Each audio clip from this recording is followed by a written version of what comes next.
Maka di sini ada gambaran pada kita yang pertama, kalau antum sedang dibimbing oleh Allah menuju kedudukan yang tinggi, maka sadarlah teman-teman, saat yang bersamaan antum tidak akan sunyi dari rintangan-rintangan sekitaran.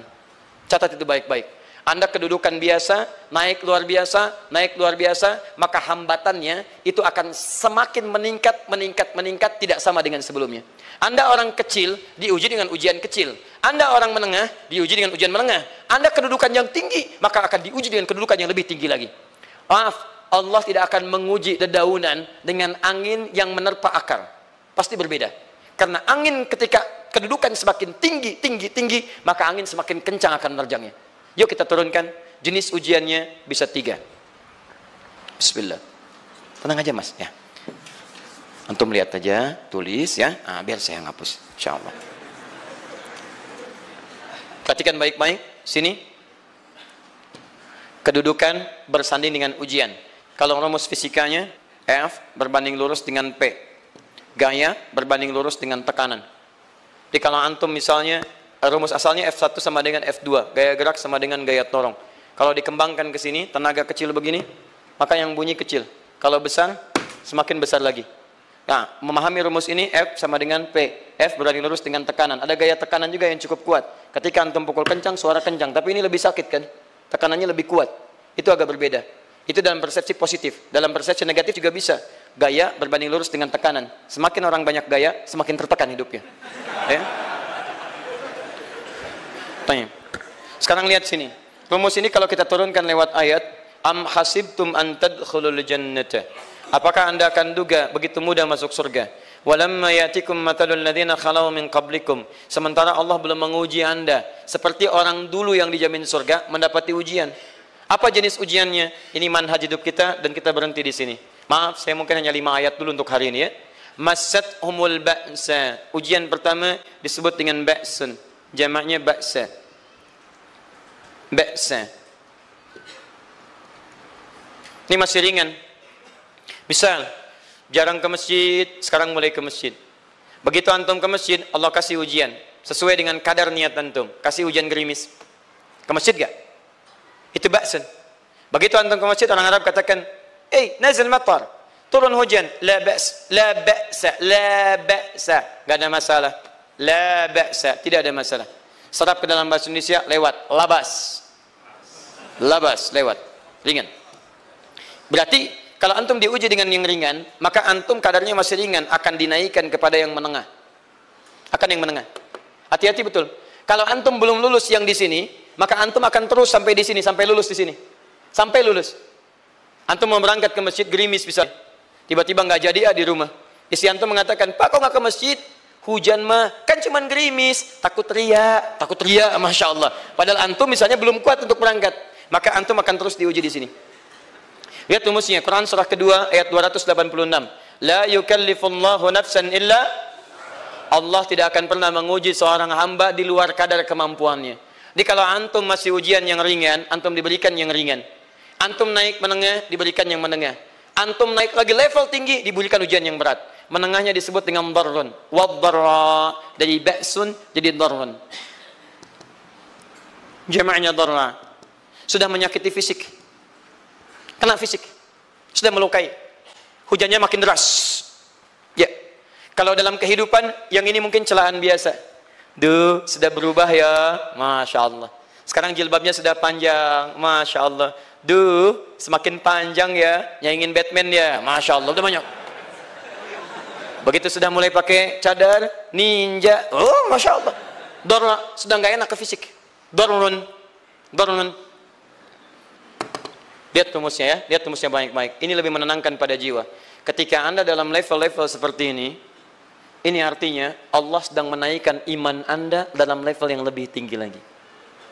Jadi ketika ada celaan menghunjam dalam lisan seseorang, sudah mulai menyakiti, itu sebetulnya pengakuan dari Allah lewat lisan orang itu, bahwa anda sedang diangkat keimanan pada tingkat yang lebih tinggi. Ada yang mengatakan, kamu kenapa sih pakai jilbab begitu? Yang biasa aja kali.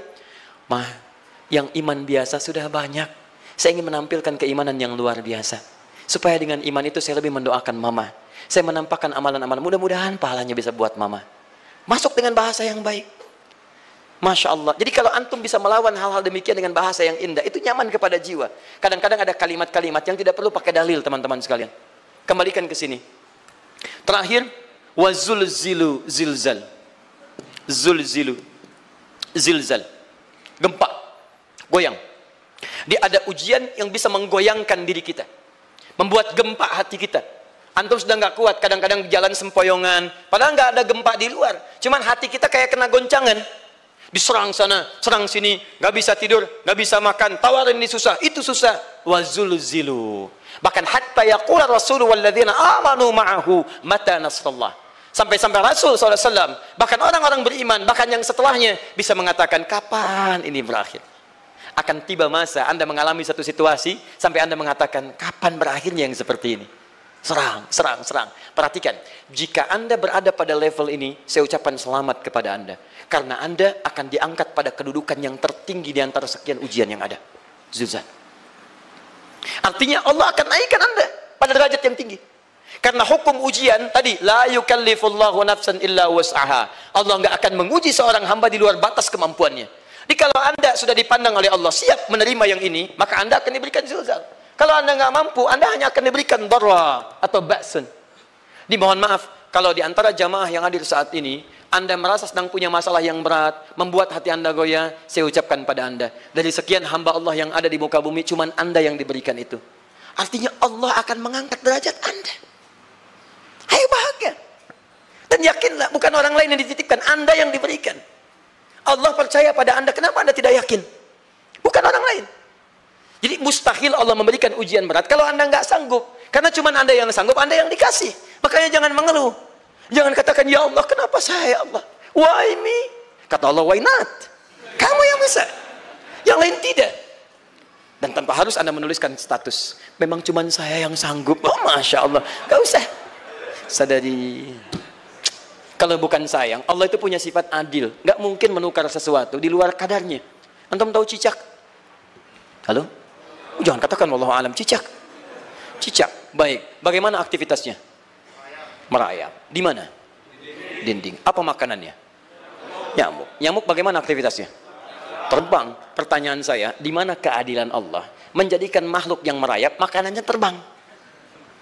Kalau nyamuk masuk kategori pertama tadi, pintar dan tahu dirinya pintar, jadi mainan cicak. Cicak, ayo tangkap. Cicaknya cuma merayap, dianya terbang. Beruntungnya nggak ada nyamuk yang jenius. Tapi yang paling hebat, perhatikan bagaimana lisan orang tua kita menanamkan kalimat-kalimat untuk menanamkan tauhidullah subhanahu wa ta'ala. Cicak-cicak diam-diam merayap. Perhatikan, yang Allah tuntut pada cicak, merayap kamu. Walaupun cuma diam-diam. Lihat baik-baik, diam-diam merayap. Datang seekor, Masya Allah, ketika dia merayap, nyamuk datang. Lihat, bukan cicak mendatangi nyamuk, tapi nyamuk mendatangi cicak. Kalau cicak tidak merayap, mustahil nyamuknya datang. Allah hanya tunjukkan, kamu merayap ya, nyamuk datang. Sekalipun dia merayap, cuman diam-diam, nyamuknya datang.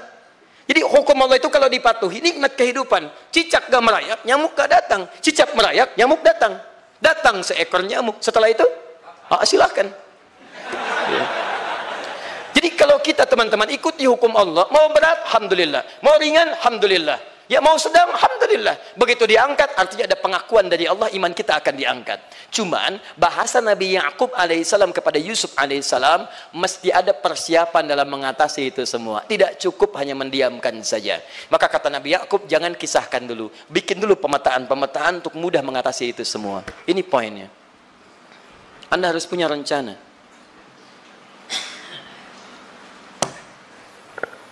Maka Nabi Ya'qub menyiapkan, bekali dulu ini, siapkan itu. Kalau ambil ke aspek teori untuk kita sekarang, tafsir dari ini untuk menyelesaikan solusi di Quran surah kedua ayat 214 tadi, maka jawabannya ada di Quran surah ketiga ayat 142, paling kiri sebelah atas. Ini kanan sebelah bawah, ini kiri sebelah atas. Dan awal ayatnya dibuka dengan kalimat yang sama. Perhatikan, Al-Baqarah ayat 214 kalimatnya menggunakan am hasibtum an tadkhulul jannah. Ali Imran 142 am hasibtum an tadkhulul jannah. Yang Al-Baqarah itu ujiannya, walamma ya'tikum mathalul ladzina khalau min qablikum masathumul ba'sa wad-dharra waz-zulzilu. Yang Ali Imran itu solusinya. Am hasibtum an tadkhulul jannata walamma ya'lamillahu alladhina jahadu minkum wa ya'lamas sabirin. Saya tutup sampai sini dulu.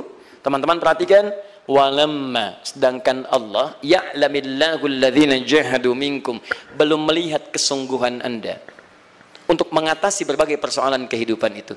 Kalimat jahadu, akar katanya dari kata al-juhdu. Serius, sungguh-sungguh. Jadi kalau persoalan Anda ingin segera selesai, Anda mesti serius. Hei yang sedang kuliah, kalau mau cepat selesai kuliahnya, serius belajarnya. Pahami dengan baik. Kalau Anda nggak pernah serius, bagaimana bisa menyelesaikan pelajaran dengan baik? Hei yang sedang berumah tangga, kalau ingin baik rumah tangganya, serius dalam berumah tangga. Keluarkan hukum-hukum Allah, terapkan dalam kehidupan rumah tangga. Anda akan mendapatkan manfaatnya. Hei yang sedang berbisnis, serius dengan pekerjaan. Karena hanya orang serius yang bisa menghasilkan kekayaan-kekayaan yang terbaik. Serius dalam ibadah, karena ibadah melahirkan keberkahan dengan kekayaan yang Anda dapatkan dari titipan Allah Subhanahu wa taala. Ayo serius. Al-juhdu dibagi 3 bagian. 1, serius dalam merencanakan, disebut ijtihad namanya. Bikin rencana. Misal, maaf, tadi dalam keluarga, kalau diambil kedudukan Yusuf alaihissalam, antum tempatkan itu pada porsi pertama sebagai target. Misal, Yusuf diberikan kedudukan oleh Allah. Bagaimana anak saya punya kedudukan walaupun tidak sama dengan Yusuf alaihissalam? Cari, rencanakan, buat pemetaan. Di masa depan anak saya mesti punya kedudukan. Apa? Kalau dalam kedokteran, kedudukan dokter yang terbaik. Kalau dalam bisnis, pengusaha yang terbaik. Misal, kalau dalam pemerintahan, jangan tanggung-tanggung, jadi presiden, jadi itu. Anda turunkan kemudian pendidikannya dari situ. Ijtihad direncanakan. Masuknya lewat sini, lewat sini, lewat sini, lewat sini. Seperti kemudian, maaf, Hannah dengan Imran, rahimahumullah, merencanakan hasil yang terbaik untuk Maryam, bahkan sejak dalam kandungan. Quran surah ketiga Ali Imran dari ayat 35 sampai 37, paling kiri pertengahan sampai bawah. Idz qalat imra'atu Imran rabbi inni nazartu, bahkan nazar. Nazartu ma fi batni muharrara, saya bernazar anak saya yang lahir ini akan punya kedudukan dekat dengan Allah Subhanahu wa taala. Di sejak bayi direncanakan. Mau jadi apa? Setelah itu apa? Jihad. Jihad itu kesungguhan dalam mempraktekkan, mengaktualisasikan konsep yang sudah dibuat. Jangan sampai cuma berdoa, tapi doanya tidak disandingkan dengan ikhtiar, nggak nyambung. Makanya ketika lahir ada jihad, jihad dengan doa. Falamma wada'at saqalat rabbi inni wada'tuha untha, ayat 36-nya. Wallahu a'lamu bima wada'at wa laysa dzakaru kal untha. Lihat, wa inni sammaituha Maryam wa inni wa'idhuha bika wa dzurriyyataha minasyaitonir rajim. Doa. Setelah berdoa apa? Teruskan. Bagian akhirnya ayat 37-nya. Maaf teman-teman, tidak cukup dengan doa. Karena Maryam masih dekat dengan Allah, punya kedudukan, dia mesti dirawat oleh orang yang paling saleh. Cari Nabi Zakaria, orang saleh. Mesti merawat. Tempatnya mesti netral dari keburukan, bikin mihrab. Jadi tempat dibuatkan, orang soleh merawat, doa dipanjatkan, doa berbanding lurus dengan ikhtiar. Apa yang terjadi? Ayat 37-nya. Fataqabbalaha rabbuha biqabulin hasanin wa ambataha nabatan hasana. Maka Allah Subhanahu wa taala menerima usaha orang tua ini. Doanya diterima, ikhtiarnya diterima. Jadi kalau antum mengambil ayat tadi, diterapkan dalam kehidupan, rencanakan teman-teman sekalian. Anak mau sekolah di mana? Mau jadi apa? Turunkan ke bawahnya. Oh, dia mau jadi dokter, dokter yang hafal Quran, turunkan. Pendidikannya di sini, di sini, di sini, di sini sampai paling kecilnya. Siapa gurunya yang dekat dengan Allah? Sekolahnya yang menjauhkan dari hal-hal keburukan. Sampai satpamnya soleh, security-nya soleh, koperasinya orang-orang soleh, gurunya orang-orang soleh. Hadirkan. Kalau ikhtiarnya sudah nyambung dengan doa, maka fataqabbalallah, qabbalallah. Taqabbalaha rabbuha. Diterima Maryam, antum diterima. Jadi kadang-kadang yang nggak nyambung nih begini, doanya nggak nyambung dengan ikhtiar, itu masalahnya. Ya Allah mohon ya Rabb, jadikan anak saya rajin sholat, hafal Al-Quran, tapi ditempatkan di sekolah yang tidak pernah mengajarkan sholat, nggak nyambung. Ditempatkan di tempat yang tidak pernah mengajarkan Quran, tidak nyambung. Nggak ada kesamaan di situ. Maka Nabi Ya'qub alaihissalam memberikan gambaran kepada anaknya, nak, kamu akan punya kedudukan begini, hati-hati, setiap ada kedudukan akan ada rintangan, kamu harus punya rencana untuk merencanakan solusi-solusi terbaik untuk itu.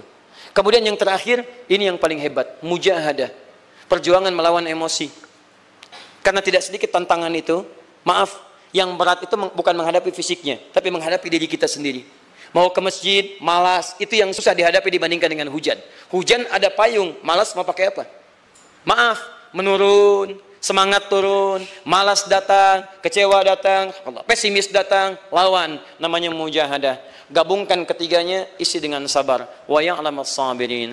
Manhaj itulah yang diberikan kepada Yusuf, sehingga Yusuf nanti mengalami tahapan-tahapan kehidupan sampai dengan beliau mencapai puncak tertinggi, disebut kemudian menjadi Al-Aziz, dan disitulah kemudian terbukti mimpinya. Setelah 40 tahun atau 80 tahun disebutkan dalam satu riwayat, maka terbuktilah mimpi ini. Punya kedudukan, bapak ibunya beserta saudara-saudaranya sujud di hadapan Yusuf alaihissalam.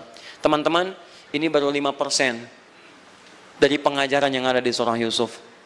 Masih banyak hal yang lainnya. Bagaimana ketika mohon maaf bertemu dengan saudaranya. Saya kasih bocoran sedikit. 10 orang rapat di satu tempat untuk mencelakai Yusuf. Setelah mereka menyimpulkan bapaknya itu lebih perhatian kepada Yusuf. La Yusufu ahabbu ilaina.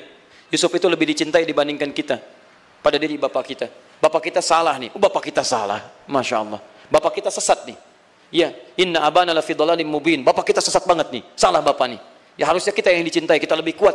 Wa nahnu usbah, kita lebih hebat dibanding dia. Rapat teman-teman. Yang hebat begini, 10 orang rapat. Diajukan usulan untuk membunuh Yusuf. Saya mau tanya pada antum, kalau 10 orang rapat, 9 mengusulkan A, 1 mengusulkan B. Kira-kira yang diterima secara quorum 9 atau 1? 9. Ini bisa tertukar. Tertukar. Pembunuhan diusulkan, 9 orang condong. 1 orang mengusulkan, la taqtulu Yusuf, jangan bunuh Yusuf. Alqihi fi ghayabatil jubbi, yaltaqithu ba'du sayyarah. Cukup lemparkan dia ke tempat gelap. Kemudian di tempat itu akan lewat para kafilah, dia diambil dan menjauh dari kita. Yang penting kan Yusufnya nggak ada, supaya dosa kita nggak berat-berat amat. Yusufnya ambil, itu kan tujuan kita.